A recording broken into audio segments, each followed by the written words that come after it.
How's it going, guys, and welcome back to the channel for some exciting Star Wars game news. Now, this isn't a part of the bi-weekly Star Wars news roundup series that normally goes on the channel. This is just a random news video because something very interesting has just been announced on the Star Wars website regarding Star Wars games. Now, we know that Star Wars films and TV, it's going to get crazy over the next few years with all the shows going on, and we now have official confirmation from Lucasfilm themselves that games are going to be doing the exact same thing. Now, this possibly might drop a hint to Star Wars games moving away from EA, whether that be the exclusivity to make Star Wars games just ends up actually remaining with them and them only, or it starts expanding to other publishers, or a mix of both. All of it is up in the air right now. There was also a sizzle reel released alongside this showcasing some stuff for Star Wars games, so there is a lot to get to today. This is the first official announcement to come for Star Wars games in 2021, and we're not even 2 weeks in. Hopefully this is just the start of a big year to make up for the dumpster fire that was 2020. Now, if you guys are enjoying the Star Wars game content lately, then be sure to smash a like to show your support and be kept up to date on all things Star Wars gaming, and feel free to subscribe to the channel with notifications on so you don't miss a thing. So getting into it, and I'm going to recite the paragraph said in this article that StarWars.com posted, then we'll discuss it and we'll see what it could all mean.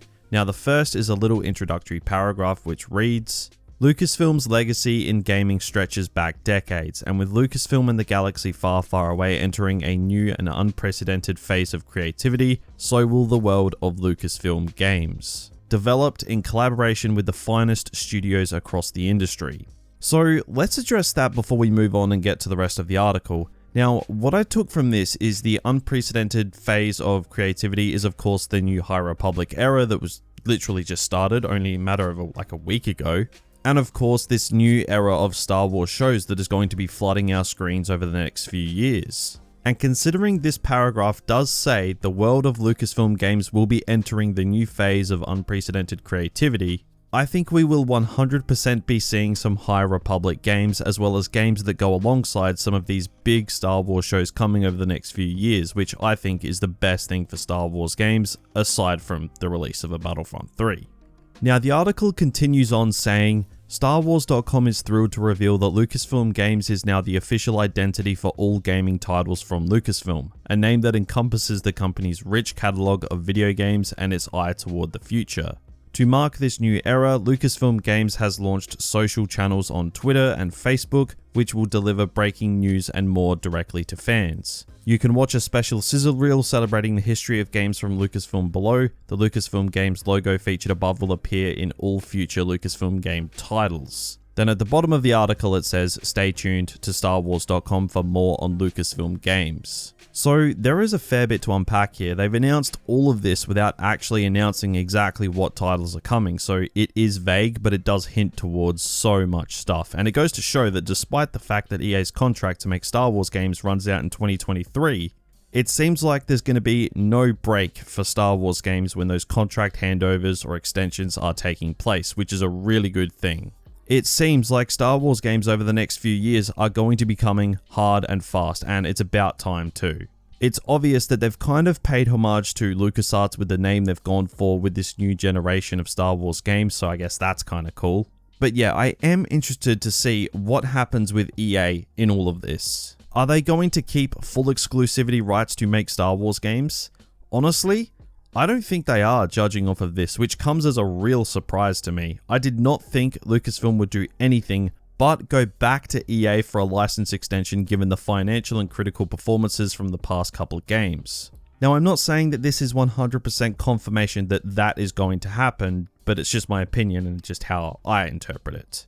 Now, ideally, and this is absolutely possible too, probably actually more so than EA keeping full rights to Star Wars games, and that is EA keeping partial rights, so that they can continue their franchises like Fallen Order with Respawn, maybe even Battlefront with DICE, and possibly more games with Motive Studios like a Squadron sequel or a pod racing game. And then Lucasfilm Games can expand to other studios outside of EA's network to create other games with other studios, other publishers, etc.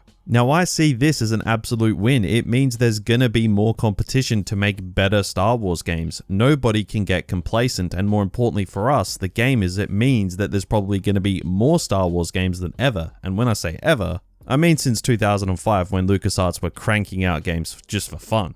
So I hope that's what comes of this. I'd love for EA to keep their flagship franchises, those being Battlefront and Fallen Order, but then other studios can bring us those big open world RPG type games that so many people have wanted for so long. We nearly got one under EA, but it got cancelled, so hopefully we can keep some of the familiar going forward alongside some of the new.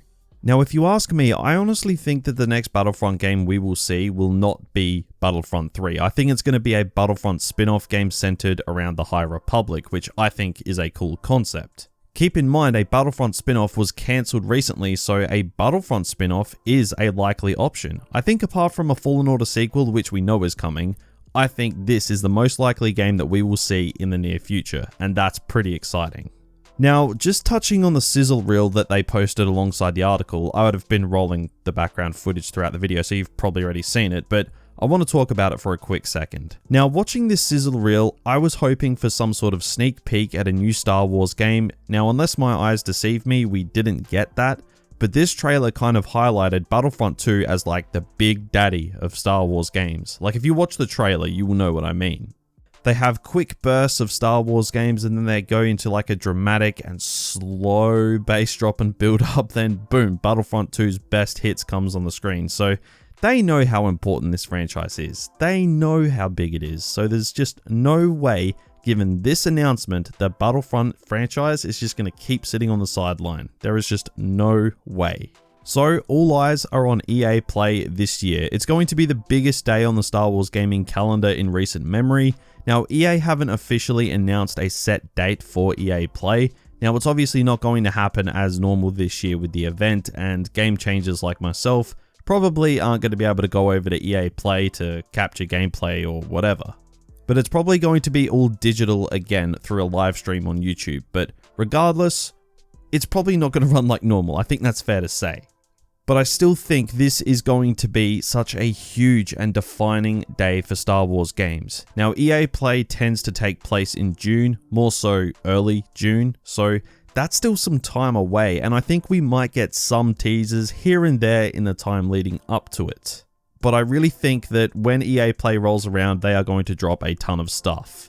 Now, obviously, we spoke about the Star Wars license potentially opening up to other publishers, but we got to keep in mind, even if that is true, EA are still running Star Wars games until 2023, so everything we will see will be coming from them. So I expect to see a High Republic game at some point from EA, as well as a Fallen Order sequel, but 2 games from now until the license runs out. With this Lucasfilm Games announcement and EA saying that they're doubling down on Star Wars games, I don't think we're just going to get those 2 games. I'd say there is definitely more in the pipeline. But all will be revealed hopefully at some point over the next 6 months, but most likely all at EA Play in June. Now, there is a sooner possibility where we could get some news on the next Star Wars game or games, and that is the EA Investors Call, which will take place early February. Now, I will sit down and tune in on the call, and if anything comes of it, just rest assured, guys, you will know about it. I will cover it. But yeah, an exciting day for Star Wars games, finally. Just knowing that Star Wars games are going to be following suit to the films and the shows with the new exciting content on the way, it's a good day to be a Star Wars gamer, that's for sure. But guys, those are my thoughts on all of this. Be sure to let me know what you think down in those comments below, and make sure you let me know what Star Wars games you want to see the most. Battlefront 3, Fallen Order 2, a pod racing game, an open world RPG, whatever it is, let me know down in those comments. And if you enjoyed this video or found it informative, then if you could drop a like, that would be greatly appreciated. And if you haven't already, feel free to subscribe to the channel for all things Star Wars gaming. So that's going to do it for me today. Thanks for watching, and have a good one.